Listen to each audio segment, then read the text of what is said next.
নমস্কার বন্ধুরা, কেমন আছেন আপনারা সবাই? আশা করি ভালো আছেন, আমিও ভালো আছি। তো এখন থেকে ভিডিওটি স্টার্ট করছি। ভালো লাগলে অবশ্যই একটি like, comment, share and subscribe করতে ভুলবেন না। আমার ছোট্ট চ্যানেলটির পাশে থাকবেন, সাথে থাকবেন আর আমাকে অনেক অনেক সাপোর্ট করবেন প্লিজ। তো আজকে হচ্ছে গিয়ে চৈত্র সংক্রান্তি। ঘুম থেকে উঠে ফ্রেশ হয়ে ঘরবাড়ি পরিষ্কার করে স্নান করে পুজো দিয়ে তারপর রান্না করতে চলে এসেছি।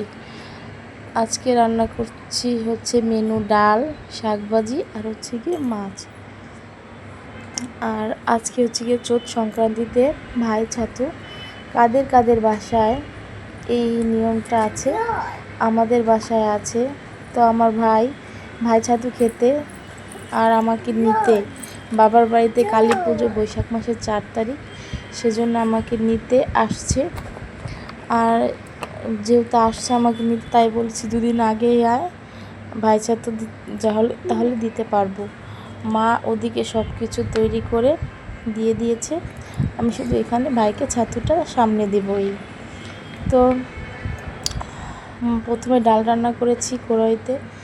ডালটা আমার রান্না হয়ে গেছে, দেখাতে পারিনি, সেজন্য মাছগুলো একটু কামড়ে ধুচ্ছে, লেগে যাচ্ছে, কি আর করার, এভাবে রান্না করতে হবে। তো প্রথমে মাছগুলো যে ভেজে নিচ্ছি, তারপরে আলুটা ভেজে মশলাটা কষিয়ে মাছগুলোকে ঝোল দিয়ে জাল করে নামানোর সময় গরম মশলা দিয়ে নামিয়ে নেব। তো পুরো ভিডিওটি দেখতে থাকুন, তাহলেই বুঝবে আমি কিভাবে রান্না করেছি। আর কাদের কাদের বাড়িতে বললাম ছাতু ভাইফোঁটার নিয়মটা আছে, আমাদের বাড়িতে ভাইফোঁটার নিয়ম নেই, ভাই ছাতুর নিয়মটা আছে। তো ভাই ছাতুর নিয়মে কীভাবে পালন করো তোমরা আর আমি কিভাবে পালন করছি, সবটাই দেখতে পারবে আজকের ভিডিওতে। এখন এই যে আমি আলুগুলো ভেজে নিচ্ছি, তারপরে আলুগুলো ভাজা হয়ে গেলে মশলা দিয়ে দিব, জিরা, হলুদ, লবণ, মরিচের গুঁড়ো। আর আমি এই নিত্য প্রয়োজনীয় জিনিসের মশলাগুলো দিয়েই রান্না করি, আমি বাড়তি কোনো আজে বাজে মশলা দিয়ে খাই না। এটা দিয়ে এভাবে তোমরাও রান্না করে খেয়ে দেখতে পারো, তোমাদের গ্যাসও হবে না আর খাবারটা অনেক টেস্ট লাগে খেতে। এতে দেখো পুরো ভিডিওটি।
মাছের ঝোল রান্না কমপ্লিট, এখন আমি নামিয়ে নেব।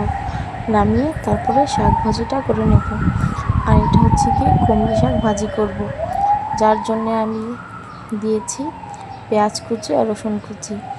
অনেকের ঘরে কালিজিরা থাকলে সেটাও ফোড়ন দিতে পারে, আমার ঘরে ছিল না, সেজন্য আমি দিইনি। তো এটাকে আমি এখন ভালো মতন ভেজে তারপরে শাকগুলোকে দিয়ে দেব। আর মরিচগুলোকে ফেলে দিইনি, কারণ আমার বাবু মানে বড় ছেলে এই কুমড়ো শাক ভাজিটা অনেক ভালো খায়, যার জন্য ঝাল হয়ে যাবে। আমি মাঝখান থেকে শুধু মরিচগুলোকে কেটে দিয়েছি, নাহলে আবার ফুটবে, চোখে এসে লাগতে পারে, তাই। এখন এই যে আমার পেঁয়াজ রসুনটা ভাজা হয়ে গেছে, এখন আমি শাকগুলোকে ভেজে নেব। তো দেখতে থাকো পুরো ভিডিওটি।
এই যে আমার শাক ভাজিটা হয়ে গেছে। কেমন হয়েছে আমার শাক ভাজিটা করা অবশ্যই কমেন্ট করে বলবেন। এখন আমি শাক ভাজিটা নামিয়ে নেব।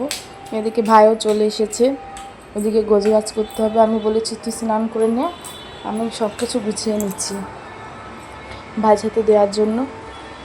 এই যে মাছের ঝোল, ডাল আর শাক ভাজি আজকের মেনু। কালকে পহেলা বৈশাখ বাংলা মতে, কালকে অন্য কিছু রান্না করব। আজকে এ দিয়েই চালাবে। তো দেখতে থাকো ভিডিওটি। তোমাদের বাড়িতে এই নিয়মটা কে কে পালন করো অবশ্যই কমেন্ট করে বলবে। আর আমার এখানে মানে শহরের মধ্যে খুঁজতে হয়, এটা পাওয়া যায় না ওটা পাওয়া যায় না। মাকে বলেছিলাম ভাইয়ের সাথে দুব্বা ধান দুব্বা দিয়ে দিতে, সেটা পলিথিনে করে দিয়ে দিয়েছে। আমি সেখান থেকে ওকে আশীর্বাদ করছি। আমি এটা একটা থালে বা ছোটো বাটিতে নিয়ে নেবো, তাও নিতে পারিনি। আমার দুই ছেলে দুষ্টামি করছে, ওর মামা এসেছে সেজন্য অনেক চিল্লাচিল্লি লাফালাফি করছে, ঘাড়ের উপর উঠছে। আমি বলি একটু থাম, কি আর করার। আর এই যে সবগুলো আমার মা পাঠিয়ে দিয়েছে, ছাতু, মুড়ি, খইয়ের ছাতু, পায়রার ছাতু, মিষ্টি, সব কিছু, মোয়া, চিড়ার মোয়া বেঁধে, আর সেগুলো দিয়ে আমি ভাইকে ছাতু দিয়েছি। নিয়ম বোনদের এগুলো তৈরি করে ভাইকে ছাতু দেওয়া। বিয়ের আগে দিতাম, এখনও আমি আর একা তো পারবো না দুই ছেলে নিয়ে, তাই মাই তৈরি করে দেয়, আমি ওদের এভাবেই দিয়ে থাকি। ভিডিওটি আর বাড়াবো না। তো ভালো লাগলে অবশ্যই একটি লাইক, কমেন্ট, শেয়ার আর সাবস্ক্রাইব করতে ভুলবেন না। Tata, bye bye.